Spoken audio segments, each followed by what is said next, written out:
ప్రతిరోజు మార్కెట్ ధరల కోసం ఇప్పుడే మన ఛానల్ని సబ్స్క్రైబ్ చేయండి, లైక్ చేయండి, షేర్ చేయండి.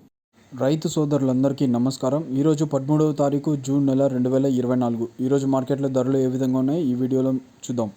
ముందుగా థర్డ్ క్వాలిటీ చూసుకున్నట్టయితే 700 నుంచి 900 రూపాయలు, 700 to 900 rupees third quality. Second quality చూసుకున్నట్టయితే 900 to 1100 రూపీస్, 900 నుంచి 1100 రూపాయలు. ఫస్ట్ క్వాలిటీ చూసుకున్నట్టయితే 1100 నుంచి 1350 రూపాయలు, 1100 to 1350 rupees first quality. Top rate 1350 rupees, 1350 రూపాయలు టాప్ రేట్. ప్రతిరోజు మార్కెట్ ధరల కోసం ఇప్పుడే మన ఛానల్ని సబ్స్క్రైబ్ చేయండి, లైక్ చేయండి, షేర్ చేయండి.